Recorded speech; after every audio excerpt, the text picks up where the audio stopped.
Hey guys, it's Brett, and thank you for dropping by or returning to my channel. So today is November 3rd, 2 more days until the elections in the US. I was at a function this weekend. I was speaking to somebody who's involved in politics, and I said, how are you feeling about the election? And they said to me, nauseously optimistic, which seems to succinctly capture probably the feeling that many people have right now. It's a very weird time to feel like you're on the precipice of something that can be so irrevocable and massive. So anyway, let's talk books.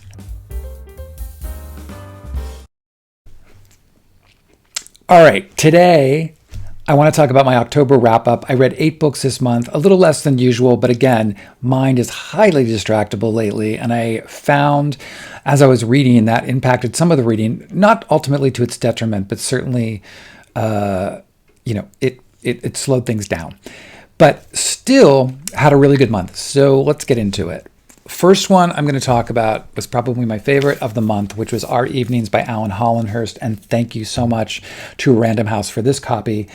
This was, for me, Alan Hollenhurst's best book. He is such a beautiful, consummate, superb writer. This follows a British Burmese man who is an actor. Follows him from his childhood up through his career. Basically, we follow his entire life. And it is so just simple, but beautifully done. It is about love and life and art and being an artist and also race, sexuality. He's covering so many different topics on this, but so effortlessly combining them all. It's really just masterful, and I fully expect this to be on a lot of book lists moving forward. So, also really tremendous is Glorious Exploits by Ferdia Lenin, one of my 10 before the end. And I know I was glad to see in my comments that a lot of you had already read this and absolutely loved it. Somebody had recommended listening to it on audio, which is what I did. Ferdia Lenin reads it, and he's really terrific. Although I did have a moment with his accent in the beginning. I had to slow down my recording enough to get used to the sound of it and then could kind of pick it up. Another beautiful book about art and the creation of art, and but also very much about war. It's about love and life and survival. It's a truly, truly, truly wonderful novel, and one I haven't been able to stop thinking about since I've finished it. All right, Dungeon Crawler Carl, my last video I talked that I had started this. It was, as what I said before, batshit crazy, really, really fun. This is an RPG novel, role-playing game novel. You don't have to be a gamer to appreciate the book. Certainly, if you are a gamer, everything in here is going to be secondhand to you. But it's, effectively about the end of the world and these people that survive the end of the world who are put in underground into these dungeons to compete in a televised game, a la kind of the Hunger Games-ish. Again, just a fantastic audiobook. My friend Bly said, you have to listen to it on audio. And I did, and she's not wrong. And this guy, Jeff Hayes, is fantastic. They've clearly done something to his voice in the recording because he does so many different voices and does them all expertly, but they're changing stuff, they're changing qualities. But Carl is the main character, but his sidekick is his pet cat, Princess Donut. That is her name. She is hilarious. I'm not even going to say anything else. If you know, you know. But I will absolutely be going back into the dungeon for the second book, and there's quite a few of them.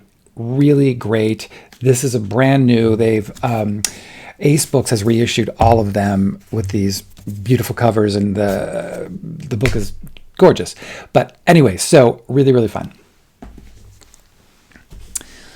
All right, The Flitting by Ben Masters. I saw this book and thought the cover was so beautiful. It says a memoir of fathers, sons, and butterflies. So I was really curious, and I asked for a copy, and Tin House sent me one, and thank you so much for this. I loved this book, as you can tell. Ben Masters' father was diagnosed with a terminal illness. And during that time, his dad was a naturalist and really loved butterflies and tried to get both of his boys when they were young into this world, and neither one of them did. Like many kids with their parents, have no interest in what their parents' interests are. But as his father was coming towards the end of his life, Ben began to explore the world that his father so loved and keyed in.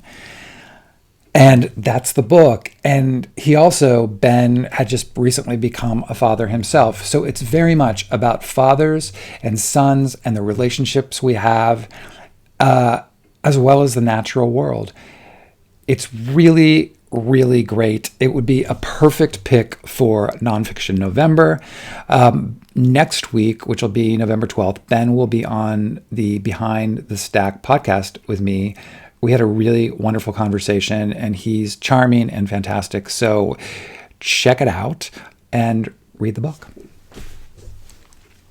Speaking of the podcast, the sequel by Jean Hanff Korelitz. So I loved the plot. I couldn't wait to read the sequel. I thought the sequel was even better. I was really thrilled that Jean sat down with me, and she is fantastic. You have to read the plot before you read the sequel. I mean, you don't have to, but it doesn't make any sense why you wouldn't. They're both good, but I thought this was even better. Really fun, very smartly written, plotted thrillers that will keep you guessing right till the end. So totally enjoyable. Check it out. T.J. Klune's Somewhere Beyond the Sea, which of course is the sequel to the highly successful The House in the Cerulean Sea.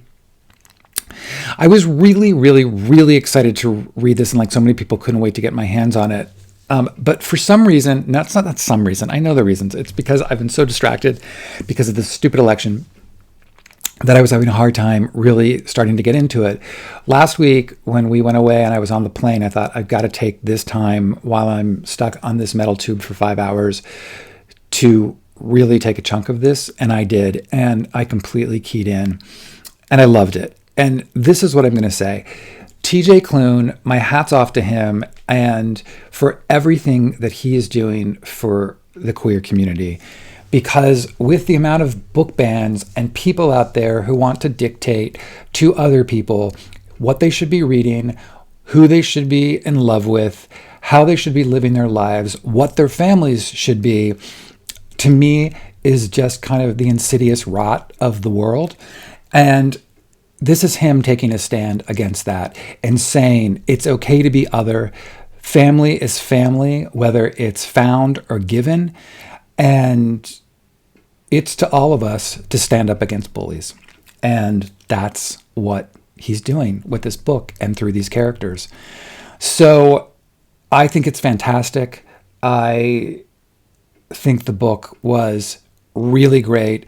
And again, I am so appreciative of people like TJ Klune who are using their gifts and their talents to say, stop it.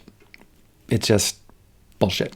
So, also on the Behind the Stack podcast was author Susan Rieger with her new book, Like Mother, which is a Barnes & Noble book pick of November, as well as an Amazon pick of November. I really loved this mother-daughter multi-generational story that centers on this mother, Lydia, who to me was a cross between Katharine Graham and Martha Stewart, a very strong businesswoman who is an editor at a Washington paper, who has a very complicated relationship with her daughters. She has twins and then a single daughter named Grace. And Grace becomes the other part of this narrative thrust.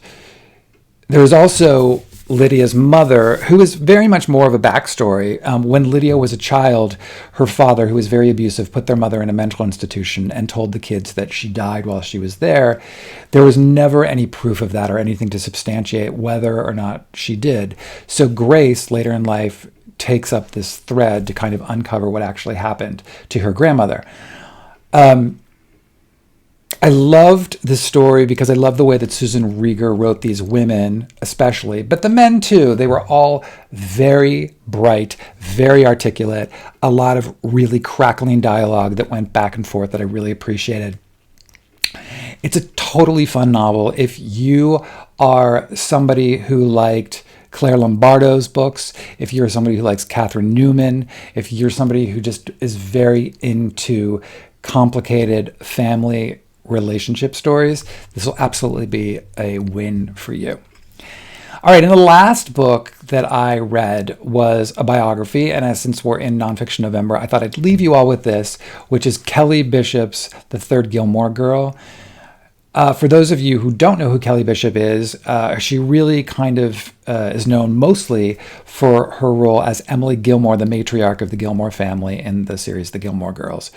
But for anyone who is a theater aficionado, they, of course, would know Kelly Bishop as Sheila in her Tony Award-winning role on A Chorus Line. This book is her story, how she started as a chorus girl, how she moved her way into acting, and it's fantastic. She is a firecracker of a woman. There is all of the stories about A Chorus Line are so wonderful. Her kind of very tempestuous relationship with Michael Bennett, who created A Chorus Line, all of that is just so much fun. But she's also just a really interesting woman. So I would highly recommend this.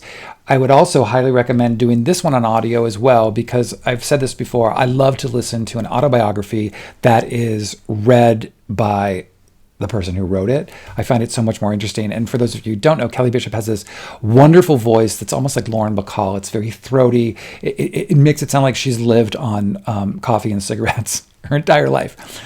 But she's a great lady. And, for those of you who don't know, my day job is I'm a casting director for television, and I'm currently doing this show Shrinking for Apple TV with Jason Segel and Harrison Ford. And Kelly will be coming up in a later episode playing Harrison Ford's ex-wife, and she is fantastic.